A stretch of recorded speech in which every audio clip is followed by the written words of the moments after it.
Nucleic acid जो होता है वो सेल के अंदर जो है वो न्यूक्लियस में पाया जाता है। सेल के अंदर क्या होता है?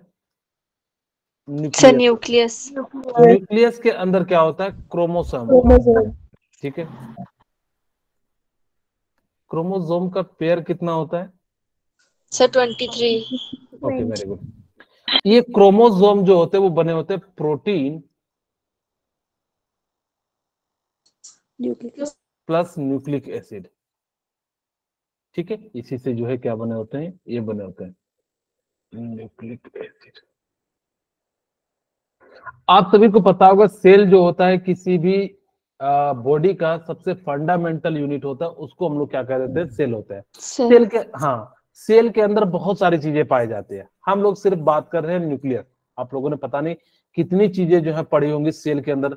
एक बार मैं स्ट्रक्चर देख रहा था सेल के अंदर, बाप रे बाप, कम से कम उसमें 30-40 चीजें जो है लिखी हुई थी।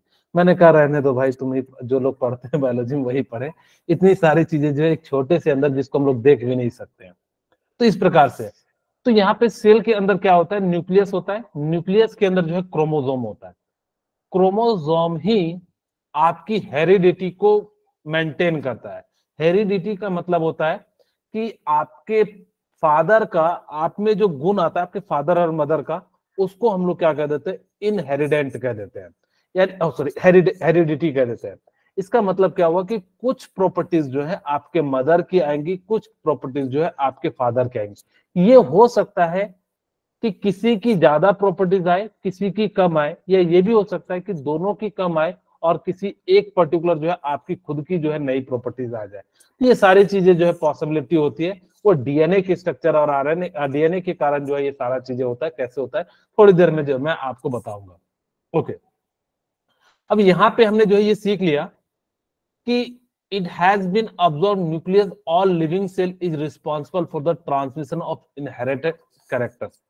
ये सारे के सारे जो न्यूक्लिक एसिड होते हैं ये आपके इनहेरिटेंट कैरेक्टर को मेंटेन करते हैं। जैसे देखना कि अगर किसी के पिताजी के बाल करली है, करली मतलब होते हैं घुमेदार, तो उनके बेटे का भी देखना बाल जो है करली होता है, या बेटी का एकदम जो है जैसे एकदम बहुत ज्यादा करली हो जाता है। जैसे हमारे एक पास ही है, उनके फादर का बाल करली है तो उनके जो है बेटी का बाल भी बहुत ज्यादा करली है, कंघी का भी जरूरत भी नहीं पड़ता है। खैर एक अच्छी बात है, जिनके बाल कर्ल होते हैं उनको कंघी की जरूरत नहीं पड़ती। वैसे ही जो है भगवान ने जो है नेचुरल कंघी दे दी है उनको। ओके, अब यहाँ पे वापस से चलते हैं अपने टॉपिक पे। यहाँ पे क्या हो जाता है? The particle of nucleus cell responsible for heredity. ये जो न्यूक्लियस के जो सेल होते हैं ना, ये रिस्पॉन्सिबल हो देते हैं, यानी कि अपने जेनेटिक्स को एक वंश से दूसरे वंश में जो है लेके जाते हैं। उनको हम लोग क्या कह देते हैं? हेरिडिटी। और जो लेके जाता है वो क्या कहता है? क्रोमोसोम। और क्रोमोसोम की संख्या होती है 23 पेयर होती है। पेयर में ही होती है ना? Yes sir. तो यहाँ पे जो 23 पेयर्स हो जाते हैं। तो इस प्रकार से जो होते हैं, और ये क्रोमोसोम्स जो होते हैं वो प्रोटीन्स के एंड न्यूक्लिक एसिड के बने होते हैं। ठीक है, फिर आगे हम लोग न्यूक्लिक एसिड को डिवाइड करते दो टाइप से। एक का नाम होता है डीएनए आरएनए। और दूसरे का नाम होता है आरएनए। किन्हीं को पता है डीएनए का फुल फॉर्म क्या होता है? Yes sir. Deoxy ribonucleic acid हो जाता है। आरएनए का क्या हो जाता है? राइबोन्यूक्लिक एसिड हो जाता है। ठीक है, तो ये बेसिकली हमें जो है इनके बारे में ये सारी चीजें पढ़नी है। यहाँ से ये जो है आपको छोटा सा एक समझ में आ गया होगा। ओके, मैं इस डेफिनेशन को अभी थोड़ा समझाऊंगा, थोड़ी देर में खुद ही आप समझ जाओगे क्यों मैं ऐसा कह रहा हूं। मैं फिलहाल जो है आपको समझाने का प्रयास करता हूं। There are mainly two types, यानी कि जो न्यूक्लिक एसिड होते हैं वो दो टाइप के होते हैं। एक होता है डीऑक्सी राइबोन्यूक्लिक एसिड, जिसको हम लोग डीएनए कह देते हैं। यही डीएनए रिस्पॉन्सिबल होता है कि किसकी प्रॉपर्टीज कैसी होगी, यानी कि डीएनए ही बताएगा कि किसका काम क्या होता है, किस टाइप की आपकी बॉडी परफॉर्म करती है, क्योंकि यही तो सारी चीजें आपकी जो है प्रॉपर्टीज को अपने सेल के अंदर रखता है। जैसे आपके मोबाइल के अंदर जो होता है रैम, यानी कि जो आपका प्रोसेसर होता है, वही तो बताता है कि आपका मोबाइल क्या क्या वर्क करेगा। कई सारे मोबाइल के जो वर्क होते हैं उसमें वीडियो नहीं चलता था पहले, आजकल देखिए चलता है। पहले में जो है गाना नहीं बजता था, सिर्फ फोन आता था। तो वही चीजें कहता है कि वो आप सारी चीजें जो डिपेंड करती है वो किस पे डिपेंड करती है, डीएनए पे डिपेंड करती है।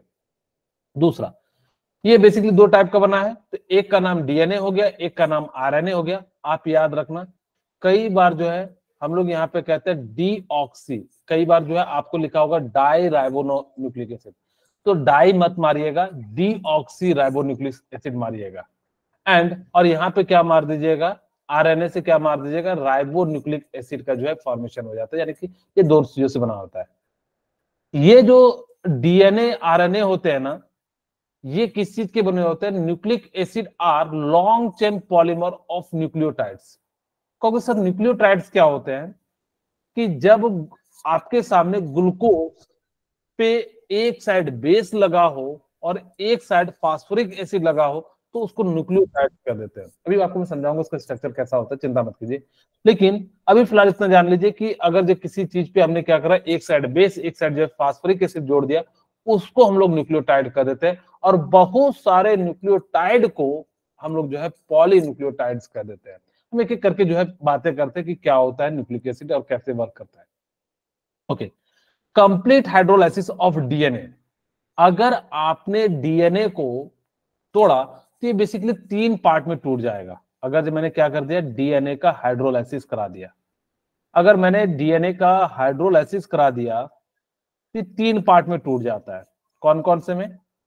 तो phosphorus, pentose, sugar, nucleic pentose, phosphoric acid and base में। ठीक है, ये किस में टूट जा रहा है, पेंटोस शुगर और फास्फोरिक एसिड और बेस पेयर। हाँ, बेस में। और ये जो है किस में टूट जाता है, बेस में। अगर आपने किसी भी डीएनए और आरएनए को आपने क्या करा कि अगर वाटर के प्रेजेंस में आपने तोड़ा तो वो या तो पेंटोस शुगर में टूटेगा या फास्फोरिक एसिड में या बेस में।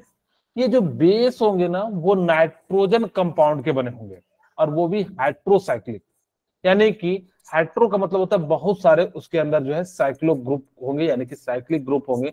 इसीलिए हम लोग इसको कहते हैं नाइट्रोजन कंटेनिंग हेट्रोसाइक्लिक कंपाउंड, या जिसको हम लोग बेस भी कहते हैं। तो इस प्रकार से ये जो है डीएनए आरएनए को अगर आप तोड़ेंगे तो ये 3 चीजें मिलेंगे। अगर मैं इसी चीज को ऐसे पूछूं कि डीएनए किस किस चीज से बना होता है, तो आप कहिएगा पेंटोस शुगर, फास्फोरिक जो है acid and nitrogen containing hydrolytic compounds, या जो है बेस कह दीजिएगा। तो इनसे बना होता है।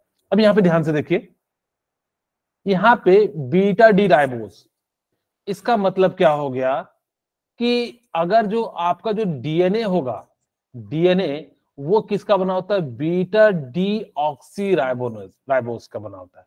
कहोगे सर डीएनए का फुल फॉर्म तो आपने बताया था डी ऑक्सी राइबोन्यूक्लिक एसिड।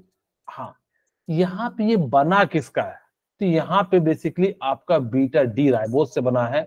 और आरएनए जो बना होता है बीटा डी राइबोस से बना होता है, जबकि यहाँ पे डी ऑक्सी लगता है और जबकि यहाँ पे क्या लग जाता है, सिंपली जो है राइबोस जो है लगा होता है।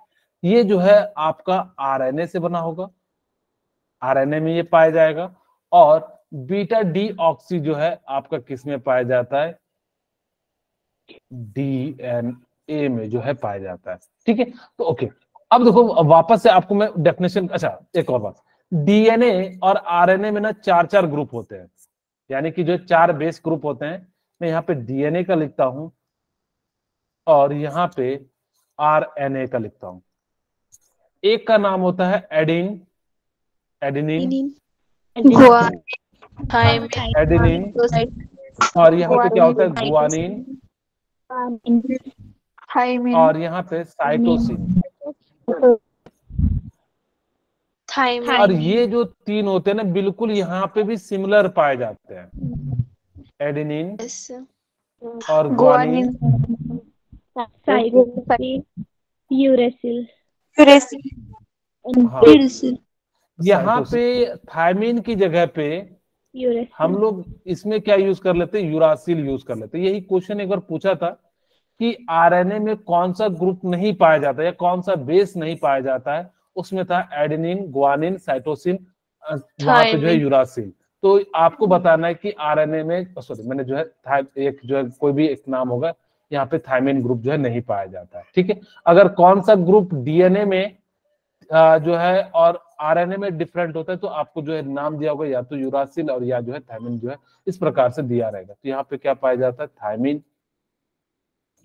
और यहाँ पे क्या पाया जाता है, यूरासिल। बस अंतर याद रखिएगा कि इस डीएनए में यहाँ पे क्या हो जाता है कि इस डीएनए में आपके जो 4 ग्रुप पाए जाते हैं बस थायमिन और यूरासिल का अंतर होता है, बाकी चीजें सेम होता है। इसको याद रखने के लिए आप कहिएगा कैट जी।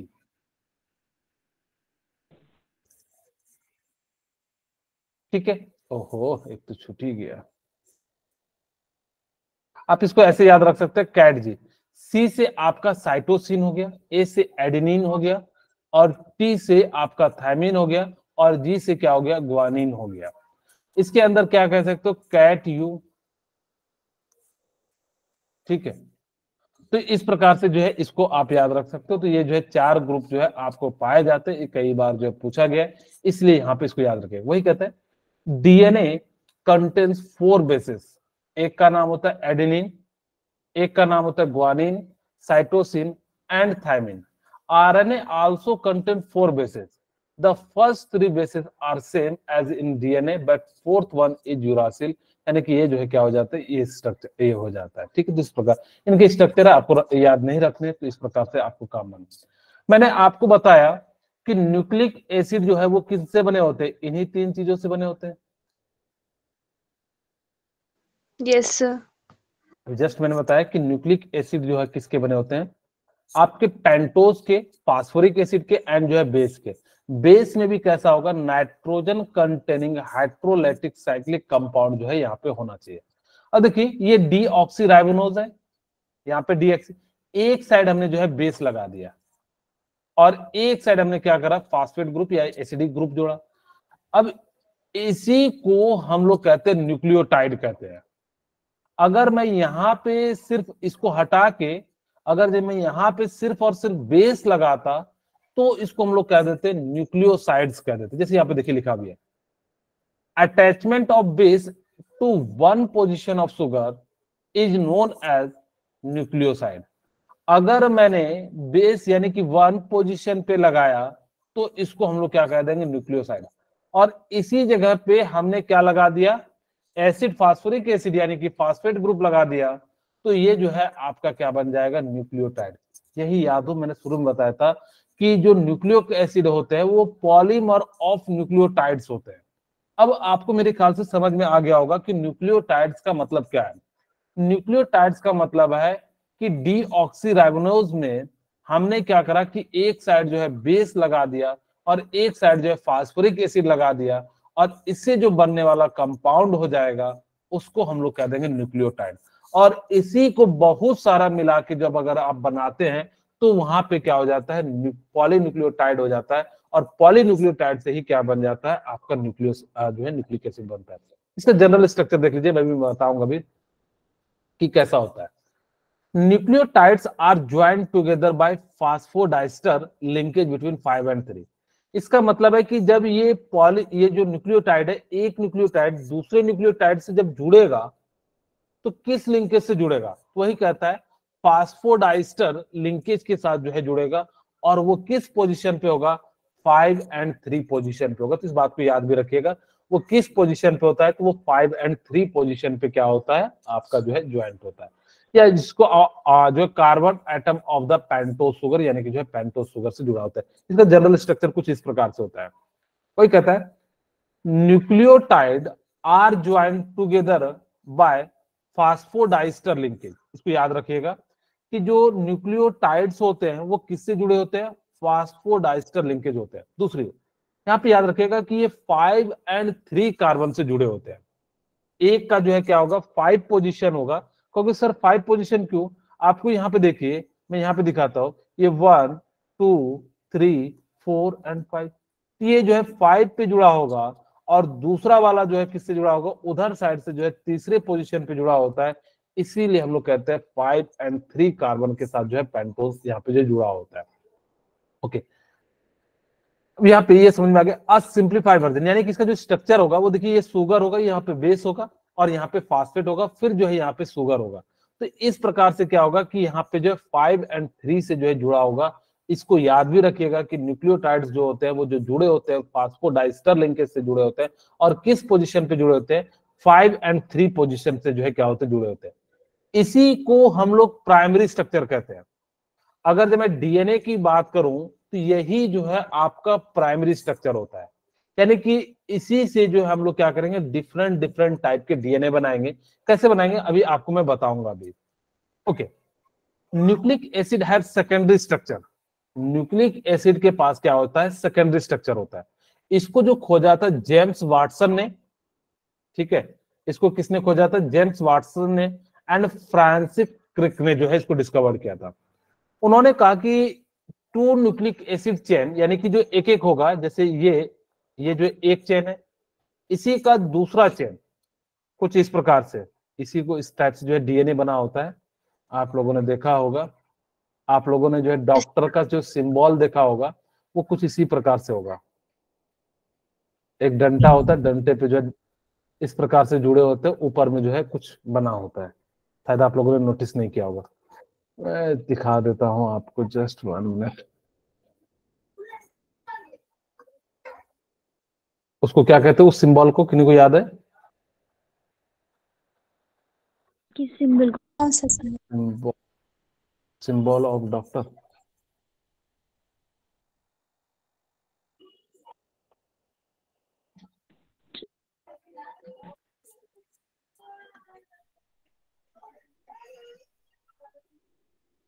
इसको, ये बेसिकली देखिए लोगों को दिख रहा होगा, ये जो है बेसिकली क्या होता है, यही जो है डीएनए टाइप का जो है शेप का स्ट्रक्चर हो जाता है।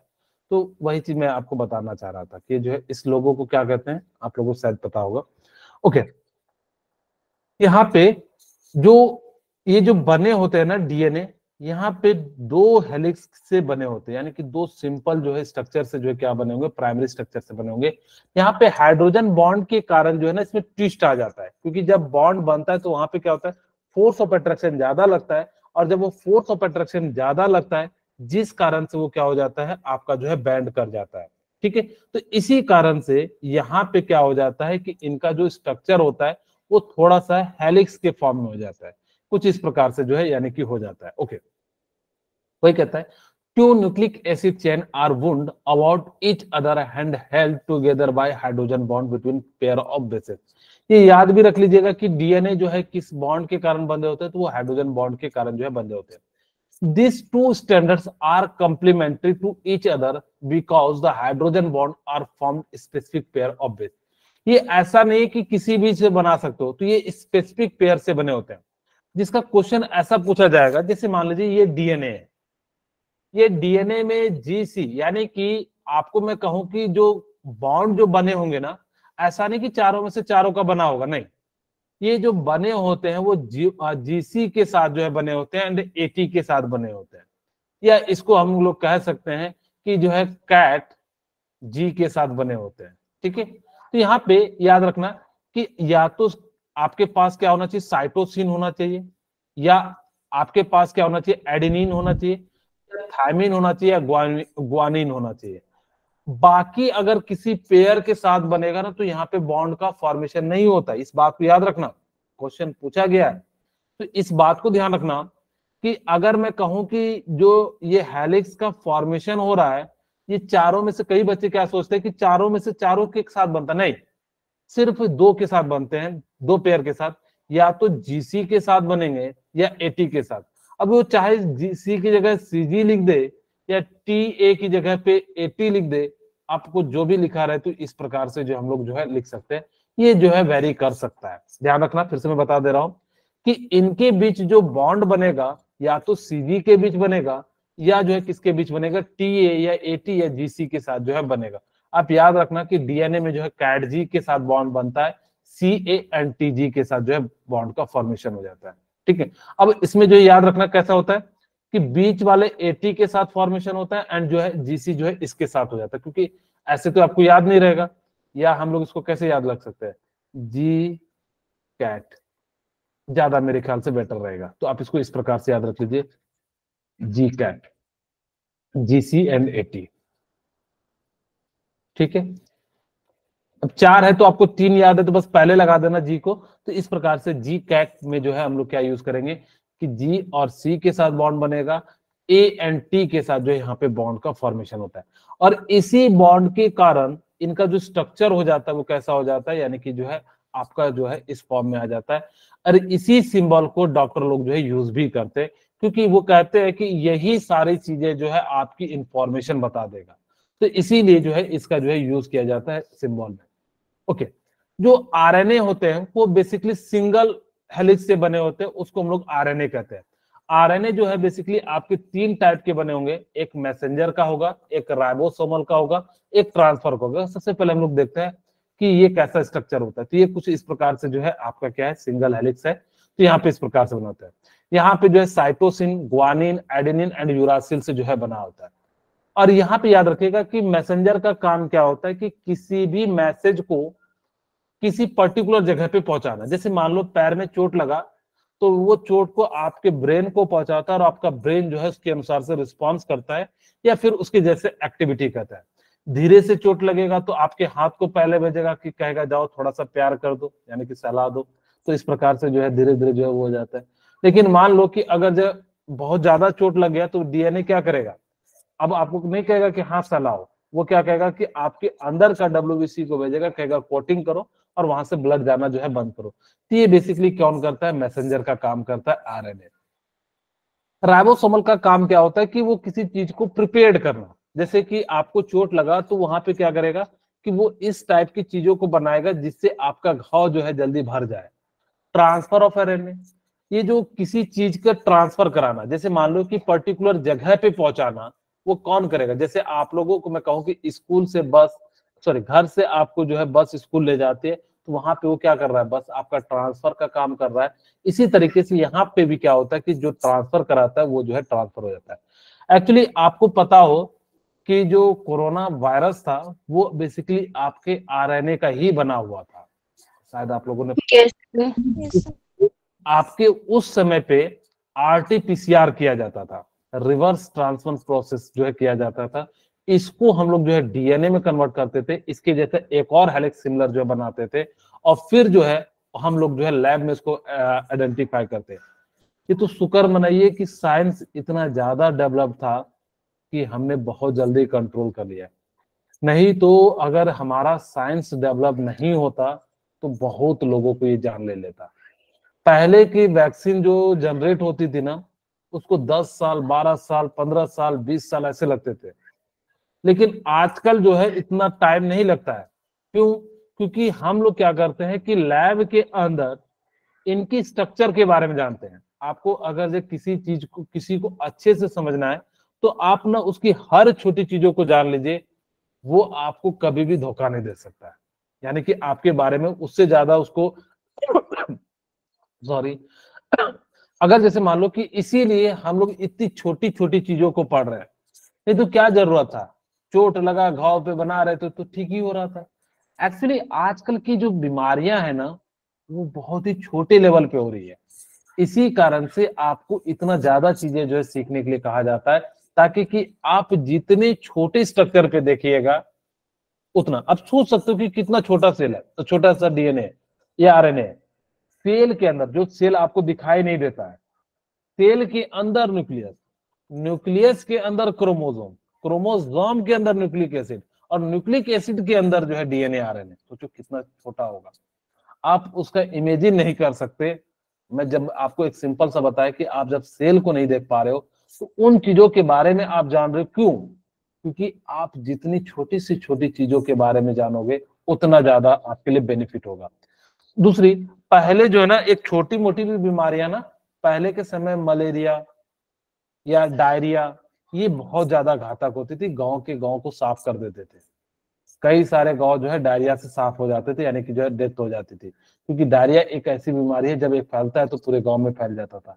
तो जिस कारण से, लेकिन अभी के समय देखो कहाँ किसी को हो भी जाता है तो फर्क नहीं पड़ता है, तुरंत जो है आप दवाई लीजिए, तुरंत आपका डायरिया जो है सही हो जाता है। तो वो बैक्टीरिया सबके कारण जो होता था। ओके, इसी कारण से आप लोग जो है ना इतने छोटे जाने की देखना कि रिसर्च लेवल पे डीएनए का लैब होता है, आरएनए का लैब होता है, तो वहां पे हम लोग इन छोटी छोटी के बारे में बात करते हैं। आपकी मशीन सारी चीजें बता देती है कि इसका स्ट्रक्चर कैसा है। इसीलिए देखना कोरोना का स्ट्रक्चर हमें बताने में देरी नहीं लगा था। जो चाइना ने बहुत सारी मदद की थी, एक्चुअली फैलाने में भी वो उसी ने कहा था, लेकिन उसके पास जो है इन सब चीजों के मामले में बहुत अच्छा लैब था, तो उसने तुरंत दुनिया को कुछ इंफॉर्मेशन जो है प्रोवाइड कर दी। वो अलग बात है लेट प्रोवाइड की, अगर जो शुरू में ही कर देता तो शायद बाकी देशों में इतना जो है तबाही का जो है फॉर्मेशन नहीं होता। तो ये चीजें होती है डीएनए आरएनए। अगर जो कहा जाता है कि अगर जो दुनिया से लड़ना है तो आप ऐसा डीएनए वाला वायरस बनाइए जिसका कोई एंटीनोड ना बना पाए, इसीलिए इसको बायो वायरस को हम लोगों ने जो है बैन करके रखा है। सबसे खतरनाक अगर जो कहा जाता है इस समय न्यूक्लियर पावर से भी खतरनाक है तो वो वायु वायरस है, जो कि आप लोग पढ़ते हो। सोचो कि कितना खतरनाक है, बिना किसी को कुछ कहे जो है करीब करीब जो है 20-30 लाख लोगों को तो जरूर जो है निपटा दिया होगा कोरोना ने पूरे वर्ल्ड में। मैं एक अंदाज, इंडिया में ही तो 5 से 10 लाख के लोग जो है करीब करीब निपट गए थे। तो वही चीजें है, सोचो कि इतना ज्यादा खतरनाक है। जो बॉम्ब होता है वो पर्टिकुलर इलाके को ही बर्बाद कर सकता है, लेकिन ये जो वायरस होता है वो पूरे यूनिवर्स को, यानी पूरे यूनिवर्स को तो नहीं, पूरे अर्थ में जो है हर जगह तबाही मचा सकता है। ये इतना खतरनाक है। दूसरी बात, इसको फैलाने के लिए आपको ऐसा नहीं है कि हवा में छोड़ दिए जो है एक जगह से दूसरी जगह भी चले जाता है, इसलिए इतना ज्यादा खतरनाक है। ओके, अब हम बात करते हैं प्रोटीन सिंथेसाइज इन सेल। ये जो प्रोटीन होते हैं ना वो सेल के अंदर ही सिंथेसाइज होते हैं, वहीं पे जो है क्या होता है इनका जो है फॉर्मेशन होता है। इसीलिए जो है सेल के अंदर जो है क्या हो जाता है आपका प्रोटीन का फॉर्मेशन होता है। DNA is reserve the genetic information. मैंने आपको पहले बता दिया कि डीएनए क्या करता है कि किसी भी चीज के जेनेटिक ऑर्डर को रिजर्व करके रखता है कि कैसा होगा, कैसा स्ट्रक्चर बनेगा। ये सारी चीजें जो है डीएनए जो है आपकी जो है डिसाइड करती है। आजकल हम लोग डीएनए चेंज कर देते हैं, क्रॉस ट्रांसप्लांट करा के जो है हम लोग जो है डीएनए चेंज करा देते हैं। आप लोगों ने सुना होगा कि जो है जैसे कि कई सारे फ्लावर को जो है हम लोग, जैसे आजकल जो है अब कोई क्या करेगा कि जो है खीरा कद्दू का जो है जड़ रख देगा। कद्दू समझते हैं आप लोग? लौकी, लौकी का जो है जड़ रख देता है, और जो लता होती है, मतलब लता मतलब जो है वो जो छोटे छोटे स्टेम होते हैं, उसको काट के इसमें जोड़ देता है। अब जो है ना खीरा किसके बराबर हो जाता है? लौकी के बराबर हो जाता है। तो इस तरह से हम लोग जो है डीएनए का जो है चेंज कराते हैं, म्यूटेशन कराते हैं, वो अलग बात है। ओके, अब हम बात करते हैं डीएनए फिंगरप्रिंटिंग। जो आप लोग देखे होंगे कि किसी पिक्चर सब में जब जहाँ पे क्राइम वाला जो होता है, खास करके सीआईडी सब में, सीआईडी में, यस सर, तो क्या करते हैं कि इन्हीं फिंगरप्रिंट का यूज करके हम लोग जो है किसी सस्पेक्ट को पकड़ते हैं। क्या होता है कि डीएनए, जैसे कोई चीज मान लो कि मैं जो है चोर हूं और जो है मैंने क्या करा, किसी के घर में चोरी कर लिया। जैसे मान लो ये ग्लास को मैंने चोरी कर लिया, ठीक है। अब जैसे ही चोरी कर लिया तो अगल बगल मैंने क्या करा, तो ग्लास भी कहोगे सर कितना बढ़िया बनाए हो, चलिए कप बना देते हैं, ठीक है। थोड़ा सा सोने का कप है इसीलिए चुराया हूं, ठीक है। ओके, अब ये इस प्रकार से है। अब मैंने क्या करा, चुराया। तो जैसे ही यहाँ पे क्या होगा कि मेरे जो है ना बहुत सारे हाथ के जो पार्टिकल्स है या डीएनए सेल जो है ना वो यहाँ पे आसपास गिर जाएंगे। जैसे मैंने टेबल को छुआऊंगा, डायरेक्ट तो कप को नहीं छुआऊंगा, अब इतना शातिर चोर तो हो नहीं जो कि इस प्रकार से वो करूंगा। तो कई बार क्या होता है जाने अनजाने में यहाँ पे छूट जाता है, तो हम लोग क्या करते हैं इन पार्टिकल्स को कलेक्ट कर लेते हैं। जिस पार्टिकल को छुए वहां पे फिंगरप्रिंट आ जाता है, तो वहां से हम लोग क्या करते हैं सेल को निकालते हैं और उनको डीएनए में जो है मैच करा। कभी भी याद रखना कि दो इंसान का कभी भी डीएनए सेम नहीं हो सकता, किसी का भी डीएनए जो है सेम नहीं होता। क्यों नहीं होता है? क्योंकि मान लीजिए कि ये मैन है, ये वुमेन है, तो हो सकता है कि इसके डीएनए कुछ होगा, इसका डीएनए कुछ होगा, तो इनसे जो बनेगा एक थर्ड टाइप का डीएनए बनेगा। इसीलिए जो है क्या होता है कि कभी भी दो जो है कभी भी किसी का डीएनए मैच नहीं करता है। अगर इसीलिए जो सबसे छोटे लेवल पे हम लोग जो मेजर करते हैं वो डीएनए पे मेजर करते हैं। अगर जो डीएनए पे मेजर करते तो फिर जो है काफी ज्यादा दिक्कत हो जाती, मतलब जो अगर मैच करता तो काफी ज्यादा दिक्कत हो जाती। खैर, अब जैसे क्या करते हैं, जैसे मान लो कि किसी ने चोरी किया, अगर चोरी करने के बाद वो कहीं और का है तो फिर डीएनए अगर जब मैच नहीं किया तो हम लोग जो है क्या करते हैं छोड़ देते हैं। इसका मतलब है किसी थर्ड पर्सन ने चोरी किया। इसीलिए डीएनए में ये सबसे बड़ी डिमेरिट है। अब मान लो कि मैं हिमाचल में गया और जो है किसी को मार दिया, मार के भाग के आ गया, कहाँ चले गया, वापस से मुंबई चले गया। अब जैसे ही चले गया तो वहां पे जो जो जो आएंगे क्राइम ब्रांच वाले कि किसने सर फोड़ा, किसने हाथ तोड़ा, देखेगी तो वहां पे तो मेरा फिंगरप्रिंट तो होगा या फिर डीएनए तो होगा, लेकिन वो किससे मैच कराएगी? तो उसके लिए क्लू होना चाहिए, तभी जाके जो है वो मैच करता है। तो सबसे पहले तो पूछेगा कि भाई जो घर के लोगों में से कि जो आसपास होते तो उन्हीं को सबसे पहले पूछा जाता है। खैर ये अलग बात है कि कैसे चोरी किया जाता है, वो पकड़ा जाता है। ओके, अब हम बात करते हैं हार्मोन्स की। हार्मोन्स क्या होते हैं कि आपके बॉडी के अंदर जितने भी मेटाबॉलिज्म होते हैं उनको ये अच्छे से परफॉर्म कराते हैं, और इन्हीं के कारण से जो आपके अंदर जितनी चीजें हैं वो सही से प्रॉपर तरीके से होती है। जैसे आपकी बॉडी के अंदर खाना 24 के मतलब जो है 12 घंटे के अंदर अंदर जो है डाइजेस्ट हो जाता है। अगर ये हार्मोन नहीं होते तो शायद उसको 2 दिन लग जाता। तो कहोगे सर बढ़िया तो था, लग जाए। हाँ जी बोलिए। ओके, तो यहाँ पे हमारे पास क्या हो जाता है कि 2 दिन लग जाता, लेकिन ये हार्मोन्स क्या करते हैं, कैटलिस्ट के रूप में वर्क करते हैं, और जैसे ही क्या करते हैं किसी भी मेटाबॉलिज्म को फास्ट या जो है स्लो कर देते हैं। कोई कहता है hormones are biomolecules which are produce in ductless endocrine gland. ये बेसिकली किसी भी जो है ग्लैंड्स के अंदर पाया जाता है, और ये ना कंटिन्यूअसली रिलीज करता है। ऐसा नहीं है कि ये जो है कुछ समय के लिए रिलीज करता है और कुछ समय के लिए नहीं। और दूसरी बात, यहाँ पे क्या होता है, ये जो है ना स्टोर नहीं होता। अगर हार्मोन को स्टोर करते तब तो बहुत सारी बीमारियां से जो हम लोग क्या कर सकते थे, बच सकते थे। जब क्या होता है कि जैसे मान लो कि आप लोगों ने में से बहुत सारे लोग जो फास्टिंग करते तो खाना नहीं खाते, हार्मोन तभी भी रिलीज होता है तो जिस कारण से आपके जो पेट के अंदर वाला पार्ट होता है उनको डैमेज करना शुरू कर जाता है। तो इसी कारण से इसको स्टोर नहीं कर पाता, और ये कंटिन्यूअसली जो है क्या होता है, रिलीज होते रहता है। कोई कहता है are carried to different part of the body of the blood stream with control various metabolism. और ये किसके थ्रू जो है आपकी बॉडी में जाता है, तो ब्लड के स्ट्रीम के थ्रू जो है आपकी पूरी बॉडी में चले जाता है। These are required in minute quantity, और इनकी क्वांटिटी बहुत ही कम होती है, ऐसा नहीं कि बहुत ज्यादा होती है। And unlike fat carbohydrate this are not stored in the body but are continuously produce. ये जो धीरे धीरे जो है सेक्रेट होते रहता है, इसको हम लोग क्या कहते हैं, हार्मोन्स कहते हैं। ओके, अब हम कुछ क्वेश्चन कर लेते हैं। एसिड और enzyme hydrolysis of sugar to give equimolar of mixture of glucose and fructose is called. आपको मैंने बताया था कि जब आप हाइड्रोलाइसिस कराओगे एसिड या एंजाइम के प्रेजेंस में, तो इस प्रोसेस में आपको मैंने कहा था कि डेक्स्ट्रोरोटेटरी एंड लिवोरोटेटरी होता है, और वहां पे क्या होता है, डेक्स्ट्रोरोटेटरी जो होता है 52.4% होता है, और 92 पॉइंट जो है समथिंग जो है माइनस में होता है, जिस कारण से डेक्स्ट्रोरोटेटरी जो है लिवोरोटेटरी में हो जाता है। और इस प्रोसेस को हमने बताया था इन्वर्ट शुगर कहते हैं, और इस फिनोमिना को हम क्या कह देते हैं, इन्वर्जन कहते हैं। इन्वर्जन। ये बातें मेरे ख्याल से आपको मैंने बताई थी, वही कहता है dextrorotatory but after hydrolysis give dextrorotatory glucose and laevorotatory fructose. यानी कि बेसिकली हमने कहा था कि जो लेवोरोटेटरी होता है यानी कि -92.4, और ये कितना हो जाता है +52। ओवरऑल जो है निगेटिव हो जाता है, तो इस कारण से जो है लेवोरेटरी का जो है प्रोडक्ट आ जाता है, और इसी फिनोमेना को हम लोग क्या कह देते हैं, इन्वर्ट शुगर कह देते हैं। ठीक है, ओके। अब यहाँ पे ग्लूकोज पेंटा एसीटेट, अगर हम इसको क्या कराते, इन सारे रिएजेंट के साथ रिएक्शन कराते, तो आपको बताना किसके साथ रिएक्ट करेगा। जिसके साथ रिएक्ट करता है उसको आप पॉजिटिव लेना, और जिसके साथ रिएक्ट नहीं करता है उसको हम लोग क्या ले लेंगे, नेगेटिव ले लेंगे।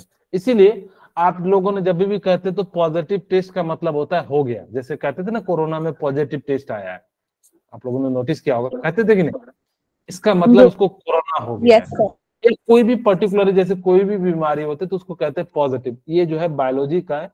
हम लोग जो कहते हैं कि पॉजिटिव का मतलब क्या है कि उसको पर्टिकुलर टाइप की बीमारी हो गई है।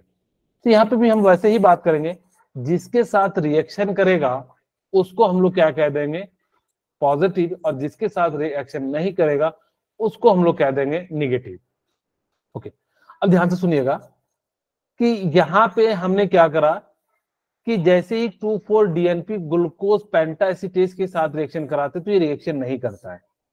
जब ये रिएक्शन नहीं करता है तो इसका जो है टेस्ट कैसा आएगा, नेगेटिव आ जाएगा। इसका मतलब है कि इसने इसके साथ जो है रिएक्शन नहीं किया। लेकिन याद हो तो मैंने आप सभी को बताया था कि जब ग्लूकोज का स्ट्रक्चर बता रहा था तो आपको मैंने दो बातें बताई थी कि HI को प्रोलॉन्ग्ड हिट करते तो वहां से एनहेक्सेन मिलता था, और हमने कहा था कि हाइड्रोक्सिल अमाइन के साथ या साइनाइड के साथ रिएक्शन करते थे तो हमें कार्बोनिल ग्रुप का पता लगता था। इसका मतलब ये रिएक्शन करता है, अगर जब करता है तो ये कैसा आ जाएगा, पॉजिटिव आ जाएगा, पॉजिटिव। ठीक है। और आपको मैंने बताया था ग्लूकोज जो है वो क्या करता है, टॉलिन के साथ रिएक्ट करता है, तो रिएक्ट कैसा हो जाएगा, पॉजिटिव। ये भी जो है रिएक्शन करता है। लास्ट में सोडियम बाइसल्फेट जो होता है ये जो है ग्लूकोज पेंटाएसिटेट के साथ रिएक्शन नहीं करता, तो ये जो है कैसा हो जाता है, नेगेटिव हो जाता है। तो इसको याद भी रख लीजिएगा इस प्रकार से। हाँ जी बोलिए विशाल, कुछ पूछ रहे हैं? ओके नेक्स्ट क्वेश्चन, क्या होगा इसका आंसर? बीटा ग्लूकोज और बीटा गैलेक्टोज। माल्टोज आपको स्ट्रक्चर याद हो तो मैंने कहा था दोनों ग्लूकोज से बना होता है। ग्लूकोज ये किससे बना होता है? दोनों ग्लूकोज से, और वो भी दोनों कैसा ग्लूकोज होता है, अल्फा ग्लूकोज होता है, ठीक है। माल्टोज जो है बेसिकली दो टाइप से बने होते हैं, आपको स्ट्रक्चर याद होगा, माल्टोज ग्लैक्टोज ये सारी चीजें जो है मैंने बताया था, सेलुलोज वहां पे, ठीक है। तो माल्टोज और वहां पे रिड्यूसिंग शुगर और कौन जो है नॉन रिड्यूसिंग शुगर होता है, इन सब चीजों के बारे में हम लोगों ने वहां पे बात किया था। ओके, माल्टोज जो बेसिकली होता है वो किसका बना होता है, अल्फा ग्लूकोज, ठीक है, एंड अल्फा ग्लूकोज, इसका मतलब है 2 मोल ऑफ अल्फा ग्लूकोज।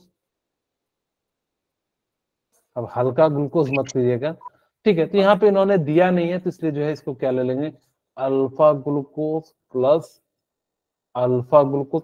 अच्छा कई जगह ना 2 मोल ऑफ अल्फा अल्फा, हल्का बोल दे रहा हूं मैं बार बार, हल्का नहीं होगा, यहाँ पे अल्फा ग्लूकोज हो जाएगा, ठीक है। यानी कि ऐसा भी लिखा रहेगा 2 मोल ऑफ अल्फा ग्लूकोज, तो ये भी वही चीजें हैं, ठीक है। तो इस प्रकार से हम लोग जो है क्या कर सकते हैं, इनको जो है यूज कर सकते हैं। ओके नेक्स्ट, आपको मैंने आज ही बताया था कि यहाँ पे डीएनए आरएनए जो है वो किस कार्बन से जुड़ा होता है, C1 एंड C5, ठीक है। अब यहाँ पे देखिए कि कौन सा ऑप्शन होगा, सी से या डी से, तो आपको मैंने बताया था कि C1 एंड C5 से जो है क्या होता है, जुड़ा होता है, ना कि C5 एंड C5 जो है जुड़ा होता है। तो इस प्रकार से इसका जो राइट आंसर क्या हो जाएगा, आपका जो है सी हो जाएगा। बोलिए यहाँ तक क्लियर है? यस। ओके नेक्स्ट क्वेश्चन, ये देखिए वैसे कह रहा है राइबोन्यूक्लियोटाइड्स जो है टाइड्स होता है और ये डीऑक्सी राइबोन्यूक्लियोटाइड्स होता है, जिस कारण से ये जो है किस पोजीशन से जुड़ा है, 1 एंड जो है 5 पोजीशन से जुड़ा होता है, जिस कारण से इसको हम लोग क्या कह देते हैं, ये C1 एंड C5 से जो है क्या होगा, जुड़ा होगा। तो इस प्रकार से जो है ये जुड़ा होगा। ओके नेक्स्ट क्वेश्चन आप बताइए, ग्लूकोज एंड फ्रुक्टोजा क्या होता है?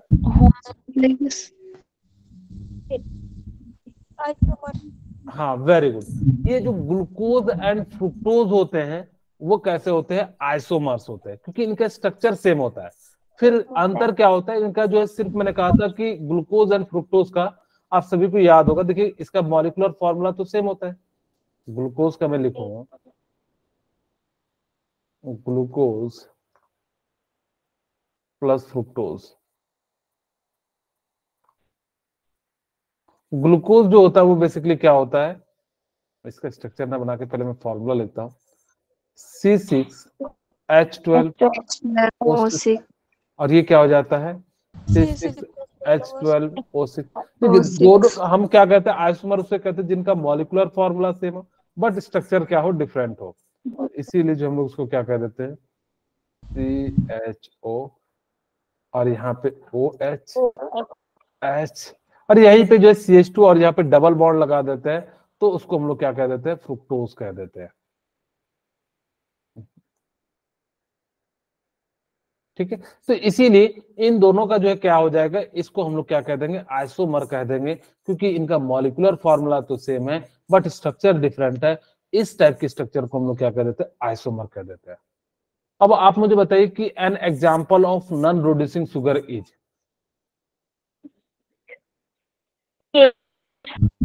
केन शुगर। हाँ, क्योंकि मैंने कहा था कि केन शुगर जो होता है वो क्या होता है, नॉन रिड्यूसिंग। नॉन रिड्यूसिंग का मतलब होता है जो टॉलन फेलिंग बेनेडिक्ट के साथ जो है रिएक्शन ना करे उसको नॉन रिड्यूसिंग शुगर कह देते हैं, और जो इनके साथ रिएक्शन करे उसको हम लोग क्या कह देते हैं, रिड्यूसिंग शुगर। मैंने आपको बताया था जो है माल्टोज, ग्लैक्टोज, ये सारे जो है क्या थे आपके, फ्रुक्टोज, ये सारे जो है रिड्यूसिंग शुगर थे। तो इस प्रकार से जो हम लोग यहाँ पे जो है आपका जो है कर सकते हैं। यहाँ पे माल्टोज भी दिया रहता है, और यहाँ पे सेलोबायोस भी जो है क्या होता है, वो रिड्यूसिंग शुगर होता है। तो इसका राइट आंसर क्या हो जाएगा आपका, जो है केन शुगर हो जाएगा।